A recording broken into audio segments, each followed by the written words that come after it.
What distribution and sourcing models have you worked with that have you seen that you would like to call out? You know, I have to say that one of the things that I like the most is that there's a lot of room for diversity. And again, so we had an urban ag panel today. Those are very different distribution questions than a rural hub. And so what I would say is that the notion of farmer-driven aggregators or producer co-ops, and I think producer co-ops is kind of the core of this, I think tends to have the highest success rate, partly because, well, actually in no small part, because everybody who's part of a co-op has equivalent skin in the game.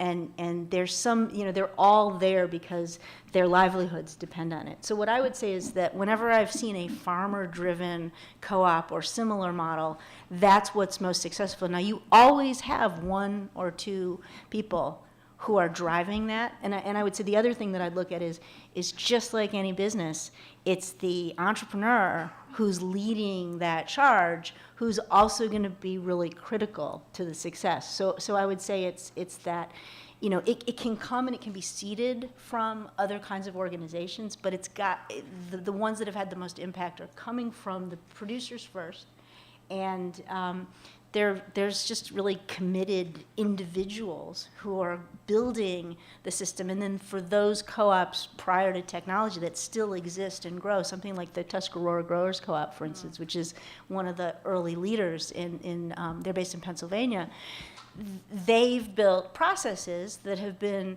handed down to people as they've come through the system. And so I think that's sort of the mix of things. Same. And you want Yeah, I mean, I was just with that? thinking about just the point about innovation and agriculture. To me, I mean, I have friends in the video game industry and film industry and fashion industry and tech, and you know, all these different sectors that I kind of brush up against, and we have these conversations about innovation. Brene Brown's, you know, name starts popping up all over the place, and it's sort of like agriculture really is. I mean, this sort of logistics, processing infrastructure, communications, culture change, market, quality attributes. I mean, I worked in corporate food marketing research for 3.5 years, going into grocery stores, you know, having dinner with people, going through their pantries, asking them questions about their values. I now use all that stuff that Kraft and General Mills used to pay me to do to help farms now, to understand the marketplace for their products. So whether or not they're just moving produce or cheese or value-added products. I mean, it's sort of like, it's the people that are buying your products are also, that they have a budget, and maybe they don't really tend to a budget, but they make decisions about what they're going to, how they're going to spend their money. And if you can capture all of the quality attributes that they're looking for in the marketplace, regardless, you know, people are shopping all different types of channels for whatever it is. I mean, we had this conversation about, you know, buy your toilet paper one place, you buy your produce another place, you buy your meat another place, and people are going all over the place. And there's not just one demographic for your product. It can be all over the place. So when people say, oh, there's a limited market for local or limited market for organic, I say, no, you create that market. I mean, you can go out and find these people and actually say, all right, a hospital, who would have thought a food hub with small agriculture producers would be able to supply a hospital with all of their blueberries for one season through our food hub? Well, turns out they had a healthy food and healthcare pledge that their president signed saying that they would increase local food procurement by 20 or 30% that year. And they didn't have the faintest idea how they were going to do it. So little birdie told me that that was something that they were grappling with, and I went in and said, we can help you solve this problem. By the way, here's the blueberry farmer. Blueberries are easy. You don't have to slice them. They freeze really well. You bake with them. You do raw. You put the raw blueberries in the, you know, I've told this stories before. You put the raw blueberries, you know, on the ice next to the Yoplait, and you've got local product in your cafeteria for the first time. And you've also bought this directly from the farm. And by the way, you can order from multiple producers, pay one invoice, and get it delivered on one truck. To me, that's competition, and we're also offsetting things that you can buy local, No, we are not going to be able to supply your bananas and your oranges. We're in Washington. But for apples, hell, we're #1 in the country for apple production. You better well be buying your apples in Washington. And you buy them from us. So, it's making those, linkages from Susan the Blueberry Farm to the food service manager at the hospital.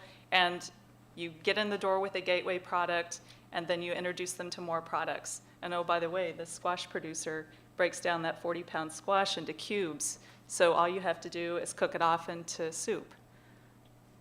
So there's a lot of things out there that are percolating. It's not just your typical, high-end restaurants, which they're still there. But to me, I saw that as a saturated market. We went after the ones that local wasn't going after. I mean, sort of just building off of that, what Lucy is talking about, and I'll abstract it a little bit, is that really there is no one model. It's ultimately the model that gives the farmer the best margin. Mm-hmm. And part of that is finding the right volume and the right pricing mix. And it's never going to come with one product. It mm-hmm. tends to come back to this aggregation collaboration. And it really, it all depends on the geography and who the buyers are and what the market will bear. But in the end, if you can give the farmer the best possible margin, and make sure the farmers understand what their real margins are, because that's actually one of the biggest problems. People don't put the cost of production fully into their financial plans. Those are the ones that are going to succeed. It's the bottom line, as Thaddeus said. Is it Thaddeus or Colin said this morning? However, the hospitals, to me, the Healthy Food and Healthcare pledges came on the economic need to stop payments for MRSA epidemics in hospitals. So what do? Well, let's go antibiotic. We're like antibiotic resistance. Oh, maybe we're causing some problems here that's hurting our wallet.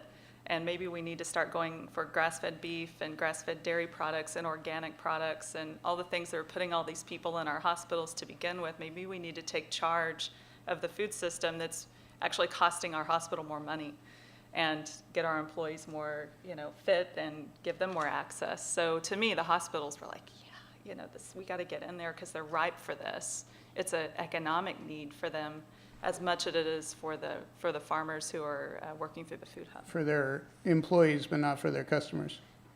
Actually, if you're sick, do you want to eat? Honestly, that's the thing. The more meals are served to their employees and guests than hospital patients. So yes, hospital patients do get a better quality food. Some are switching to hotel service type of, room service meals where you can pick your grass-fed beef hamburger. But that's sort of think about it.